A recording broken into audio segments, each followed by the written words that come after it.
Pardon me? Okay, we're recording. Are we alive? Are we live on the right page, Amanda? Yes. Oh, fantastic. All right. Hi, everybody. I was just ready to brag to Andrea because I was fortunate because ALA, the American Library Associations, who was here in San Diego this weekend. I think today is the last day of all of that. So we had lots of authors in town, and a lot of us booksellers actually got invited to some dinners too. So they included some booksellers, and so Andrea got to go to the Grove dinner on Saturday night with some really good authors that have one of them, I can't remember his name. I should have brought the books. Tom, he's got a book coming out in October. Naveed has got a book coming out in August. So Medusa Rose, I think. Yeah, and who else though? Like because Dava Sobel. it's always a treat to go to a Grove dinner. Yeah, because Dava, it was really too bad because I mean, it wasn't too bad because I sat next to Tom and to Naveed, but Dava was sitting on the opposite end of the table. But we have sold hundreds of copies of her book, so it was just an honor to have her at the table. Though she is absolutely amazing. So that was super fun. And then we got some of our booksellers were able to one of our booksellers, Madeline, got to go to dinner with Ed Burns. So I'm not even sure what publisher that was, but it was just like, go. So she got a fun dinner with Ed Burns, and then John went to the Soho dinner. So it was fun. We had lots of Warwick's people all around San Diego, yucking it up with the publisher. So it was a fun weekend for everybody. So you must have was it Tom Ryan? He wrote the Treasure Hunters Club. Yes. A mystery. Yes. Yeah. Yes. That's great. I'll be talking about that later. It has a really compelling combination appeal of literature, like the literary work, but also commercial appeal. So yeah, I think he's going to appeal to all of the, I won't tell Tom, you better not watch, to the Richard Osman, I think, fans. I think it's going to come in there a little bit. Yeah, totally. And there is one of the great teenage protagonists or co-protagonist in all of literature in that book. I think the characterizations are great. Awesome. Yeah, can't wait to read it. So I can't wait to read all of them. So anyway, so that was a little fun stuff. Hope Patricia and Andrea, you're staying cool. It's a little, for San Diego, it's a little hot, but not too, but I know it's hotter where you guys are at. Well, we're comfortable. We've got a thunderstorm rolling in. All right. Good. All right. Here. It's hot here. It's about 100, but it's going up to 106 at the end of the week. So yikes. Yeah. I always say when I'm hot, it's just like, I know that we're so spoiled here in San Diego. So what are you gonna do? All right. Patricia's gonna start, and then we'll go to Andrea. So Patricia, what do you got for us for the first book?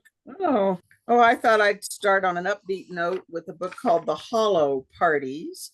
This is a book from Princeton that is getting, needless to say, a great deal of attention this week. It's on the many pasts and disordered present of American party politics. It's been out a few weeks, but with the presidential debates, it was all over the Atlantic. Ezra Klein was talking about it on the New York Times, and there's lots of podcast, blog, and commentary showing how relevant this book is at the moment. It is a journey of party degeneration back to Martin Van Buren, who built the first American mass political party. It takes us through Ray Bliss, the Ohio operative who rebuilt the Republican Party after Goldwater's landslide loss in 1964. It looks at the Tea Party and Donald Trump and kind of explains how we got here. It's highly praised as ambitious, noting both an authoritarian threat from the Republican right and the listlessness of the Democrats. It's urgent, paradigm shifting, and sweeping. Michael Kazin, whom we've often heard from for political writing, calls it the most sweeping and incisive history of party organization he has read. It starts in the Jacksonian era and brings us to, almost up to the present. There's a sense that parties are overbearing and ineffectual and have emerged from an interplay of party traditions that reaches way back in the country. There are a lot of portraits. There's a lot of sense of fractiousness in party politics. And there's a reprise of activists in the 1968 Democratic National Convention. Party hollowness lies at the heart of our democratic discontents. With historical sweep and political acuteness, the hollow parties offers powerful answers to pressing questions about how the nation's parties became so dysfunctional and how they might yet realize their promise. I think we'll be hearing a lot about this book and directions that it opens over the next couple of months as we feel our way towards the election at the end of the year. I had to unmute myself. Please tell me it has some hope in there, that these aren't the darkest days that we're looking at right now. Well, I myself really do feel that the parties have atrophied to an excessive and undemocratic simplicity in which you simply vote a brand name and nothing else is expected or wanted of you except this, pull the lever A or B. And I think that destroys the whole process of building a platform plank by plank, of allowing a field of candidates to argue their way to the top. And we seem to have muted that for more than one cycle. Right. And I think it's tremendously dangerous on all sides and for all sides. And I think it leads to, anyway, yeah. Well, because I think we've gotten away from policies. Nobody's talking about policy anymore. What do you stand for? What do you stand for? Right. What do you stand for? Say it out loud. What do you think about these issues, these hotspots in the world, these moments? And I think it might have led, now I'm just talking probably just because I'm talking, but I really feel that it has exaggerated the Supreme Court strength. Right. And we're simply floundering. I don't have any, it's very strange. Yeah, it's a very strange time. I wasn't sure if today was a strange day because it was Monday or some other things that were going on. I have a feeling it was just other things that were going on. Well, we're rolling with it. Maybe an opportunity has come up to allow a little bit more action in politics. I hope so myself. I love Dee's on here. She said, "What? You mean someone's golf score is not important?" Precisely, Dee. Precisely. Yeah, Dee. the level of discourse and civic engagement coupled with this, just a lack of civic like the civic duty, but also just a lack Civic of engagement, decency, and decency towards each other. And also the idea that with freedom comes responsibility towards your community and your country. That is just, it's disappeared, and it's disturbing and sad. And let's hope that we wake up soon. Well, I love the book, Well, Patricia. I think there's grassroots community. I think that there's hopefulness at that level, but also you have to have hope for future generations. And when I think about my children, my own children are quite aghast at politics in their time, and my grandchildren. You just think that this is a process that we carry forward. Right. And engaging them and having their process. I don't feel like we're involved, Well, part of the problem too, though, and this goes back to a very, very basic problem, is not really explaining to and I don't, this is not a war on public education, because that war just makes my head spin around. But we have to get back to teaching our kids what civics is, what civic responsibility is, and what that means. And I think we kind of pushed to the side, and other things were more important, but it's civic duty is a big one. Yeah, I'm not sure that I'm so critical of the citizen. I think the citizen would take a path to participation, but I think that has been blocked. Right. Well, but teaching them, extreme simplicity of just nothing is expected of you except vote red, vote blue. Toe the party line. Okay, Kim's on here. She finished The Wide, Wide Sea. I don't remember whose book that was. It was a nonfiction book about James Cook's last voyage. And she said she learned a lot. So thanks, Kim, for reading that. I think that was a Gabe book. Was that oh, then now it makes me sad again. I know. Hopefully maybe Gabe's watching at his retirement and he'll come back on. I must comment that really, Gabe sold to me when he first began as a rep, sold New Mexico. And that was the great era of new Tony Hillerman and new Barbara Kingsolver and the most incredible, all of the Harper San Francisco, Grateful Dead publications and so on. It was really wonderful. I just, bravo for sure. For a great career. Great guy. Absolutely. Okay, Andrea, what do you have for us today for your first choice? I am going to talk about something sort of related to the book, the Captain Cook book. My book with sea turtles. I love it. Stretch, but it has maritime and we're in the ocean. Yes, and marine significance. So a marine biologist recounts how she went from a small, dark, and dismal town in on the edge of the an industrial sector in Germany to lush, vibrant Costa Rica, where she falls in love with sea turtles and basically dedicates her life to the study and preservation and hopefully to growing their populations. And this is from Greystone Books, and if you've been listening to me for a while, you'll know that Greystone has a great nature category that they publish into, and this book is full of charts and illustrations, which are pretty great. Sorry about those blank pages, but anyway, so here we go. So we've got some photography, and I just think that this is a fascinating book for anybody who's interested in science, marine biology, turtles, and a great read from Christine Figener, who also talks about her journey as a woman scientist. So it's got a lot of great elements to appeal to a wide readership, and at $28.95, 280 pages with a color insert plus all the other illustrations, I think it's a nice read. It's a good summer gift and or something that you put at your beach house for friends and family to read when they're visiting. I love it. I love that. And I love, okay, so talk about sea turtles. So there was a really great reel. I look at social media for myself and for the store.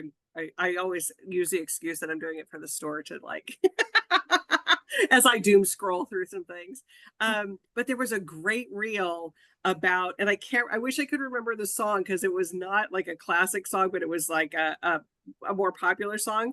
But this person was playing a violin, and all these turtles were in this lagoon, and they all came like to listen to this person play this music.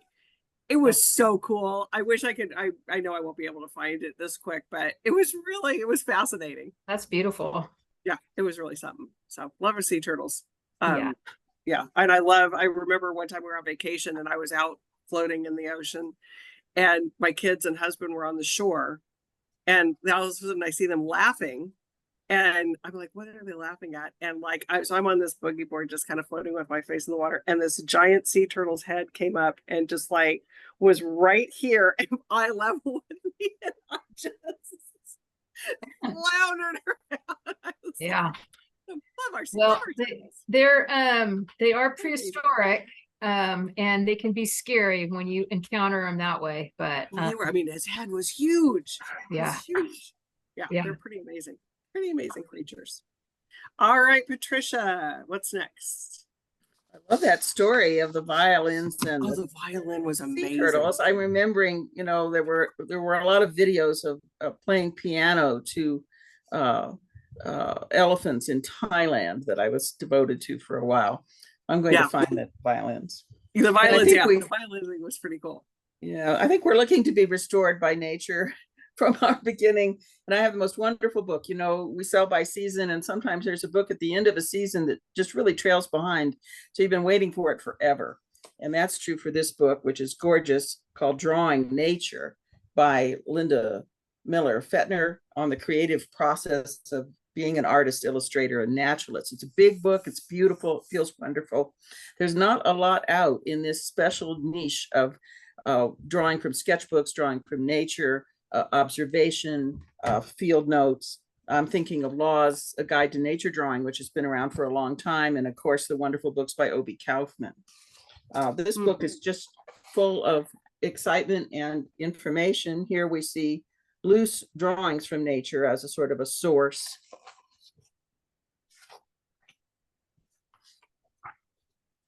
Here we see work on feathers. And she is from the southern Arizona, and this one would kind of reflect on that sort of Chiricahua and Huachuca Mountain area. This is one of my favorites. A Mischief of Blue Jays. All ages, all kinds of behaviors. She really gets in close. And there seemed to be something about the dedication that made me think that she might have a close relationship with a jay. Beetles. And she gets further afield here in the Arctic. And there's a close-up of her at work. The book is full of tips. It's beautifully made. There's drawing birds. There's a sense of education. There's conservation and interpretation. I think it's really going to have a nice, that special niche that's between nature and art. I love it. It looks beautiful. And It's a nice one. very much a Warwick's customer type of book. Definitely. Yeah, Definitely. it'll feel good. Okay, so Kim, who's a librarian, like as Amanda said on here, librarian to the rescue, she found the link to the violin turtle thing. So go on our Facebook page and you can find the link. She found it for us, so it's great. It was on TikTok, I guess. So there you go. All right, Andrea, what's next from you? Thank you. So I wanted to talk about a series of flower photography books from Tenoise, a wonderful publisher that we have just picked up for distribution in the last 6 months or so. And they hail from Germany. They have some New York offices, but they're headquartered in Germany. And these books are so beautiful. I love this picture to show how you could, you can treat these as decor in your house when you're not looking through them. And the photography is just stunning. And there's 3 of these that Warwick's is stocking right now. Peonies, the Wildflower book, that is really just so beautiful. Just to give you an idea of this book's interior quality. And then the third is Tulips. And I like this one a lot. I have a soft spot for tulips. My grandmother had them in her garden when I was a child. And the text in these books are it's hearty. It's not just a few captions. The editorial quality of the texts are also really beautiful in these books. And so those are 3 that are in stock right now, and they run $45 for and they're a little bit larger at 9x4 by 7x7. And beautifully reproduced images for sure. And the quality of the hardcover, it's got a nice meaty hefty feel to it. So those are beautiful gift books. Beautiful gift books. And I love this. My soft spot there is peonies because I love them. Me too. We can't grow them out here. So California, at least in Southern California. Yes, and it's not like you can run out to get cut flowers, the peonies, because they're so expensive. It's not like Right. And the Trader Joe's, I give my props to Trader Joe's, but sometimes those are they're a little sad. Sometimes they're just a little sad. But you have to get them like right when they get them in the store. So I love it. Those are beautiful. And I love the decor idea because decorating with books is a really fun idea too. All right. I guess we don't have to be super lightning round. So if you want to go for a third book and talk a little bit longer, not like we are taking up a bunch of time today. So Patricia, what do you have next? These are little books, so I've got a couple of them. We have a little series from Princeton called the Pedia series. They've been very successful. We started them with the perfect one, Fungipedia, and we have a couple of new ones, Lichenpedia and Sharkpedia. Oh, and they really are both kind of adorable and yet uncondescending and full of unexpected information. They're nicely made with this cloth over, and they're indented where the image is embossed. They have beautiful end papers, this one being the Lichenpedia. Lichenpedia is by Kay Hurley, and she seems to write with sort of a passionate affection for lichens. She dedicates the book to Pliny the Elder, creating the first encyclopedia. She talks about lichens used in dyeing, brewing, drug making, and as a dual organism, both fungus and algae, creating a new word. The word symbiosis, in fact, came from lichen discovery on a spectrum from parasites to mutualism, or what she calls ultra symbiosis. She talks about marine lichens that live inside barnacles, names like stoneflowers and tree hair. I did not know that the litmus test is based on a lichen dye that turns red in the presence of acid, which was discovered in the early 1300s by a theologian alchemist, or that manna from heaven might have been a lichen with a starchy, sweet taste, which is known to nomadic desert peoples. So perhaps not quite as exotic as we had hoped for manna. And she talks about Henry Thoreau, who had what he called a good lichen day, a day in the winter that was sort of warm and misty, making the lichen rather plump.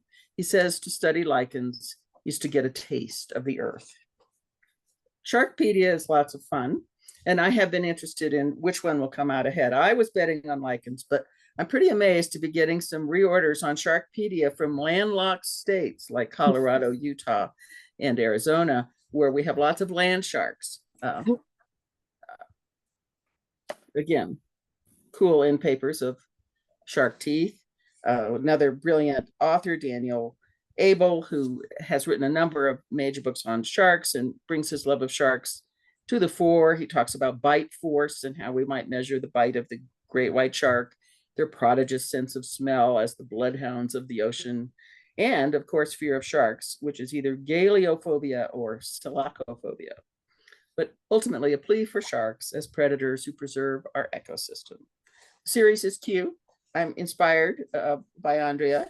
Yes, they would be very, very darling, stacked upright. And I wish I had brought in more from the garage because we have many colors of fungi, tree, bird, flora, birds, insects, and the outlier Neuropedia. I love them. And sharks have for goodness sakes, they have their own week on TV. I mean, they're a scary but beloved creature. Yes, we should be playing the theme music, of course. I was going to get that for my granddaughters to play on piano. I love it. Okay, those look like really good books for decorating too, and learning some good stuff. Andrea, so both Dee and Kim are asking on here for the books that you just showed. Is the text in German? Because I think that on the pages that you showed, the text looked like it was in German, but I'm assuming that's not the case. They're in English, and that's just for they just gave us those pages so we could into the catalog, but they are so you could show. Yeah, okay. They will be in English, but that's a good eye. Good eye. No, I was like, how did they see that? Well, yeah. All right, what do you got for us for our last one? Wrap us up. I want to discuss a graphic novel that we are all very admire. We love this book. And it's Age 16. It's by Rosanna Fung. And this received starred reviews from many quarters. Let's see, where are my notes on this one? I believe School Library Journal, Kirkus, a Horn book, I think also. I mean, it's like it's making the rounds with its accolades for sure. And this is a powerful coming of age graphic novel about 3 generations of mothers and daughters that pass down a predilection towards rebelling against the status quo, which sounds like we could use all of them right about now. And standard notions of gender, race, beauty, body size, worth. And so I think this is a perfect time for this graphic novel. And let me just show you some of the pages. I really like the color treatments in this graphic novel. Oh yeah. Yeah, and the art is great, I think, as well. This is the author and artist of a previous book from Anik Press, one of our great kids publishers up above our northern border in Canada. And the first one was called Living with Viola, which we did very well with down here in the States, in the Indies, and we expect that this one will do well as well. Very exciting. We like this book a lot. Age 16, and that's young adult, so age 12 and up, basically, is what they're calling it. So some young adult is 14 and 12 and up, some is 14 and up, but this is you can sneak the 12 and 13-year-old kids can handle the content for sure. Awesome. Very good. Love it. Always have to show good. So I'm reading stuff that's not coming out for a while, so I'm not going to tease you at all because that wouldn't be fair. But a couple things to highlight if you haven't read them already. We hosted Claire Lombardo last week for Same as It Ever Was. Great family saga. Nobody does it better. So if you're looking for something that fits that bill, you might want to look at Claire Lombardo. And tonight we're hosting Joyce Maynard for How the Light Gets In. And we adore Joyce. If you've never read Labor Day, talk about going back to a backlist, go read Labor Day, one of our all-time favorites here at the store. So anyways, just a couple other little books to talk about. But Beth, you're asking, will someone from Harper step into Gabe's shoes? We're hoping so. Nothing's been announced yet, but we're assuming that we will have a Harper rep, and hopefully they will feel compelled to come on Tea Time and talk about books, because we love all the publishers and all the reps to come on and talk and give you all great recommendations. So yes, and she also talked about Margo's Got Money Troubles. One of our salespeople here on the floor loves that book, and it's on my ever-growing list of things to read. So love that one too. So with that, everybody, have a good week reading. Have a happy 4th of July. Remember why we're here. And whatever you do in November, vote. Just vote. That's all I got to say. So, all right, Amanda, take us off. Thank you. Thanks, everybody.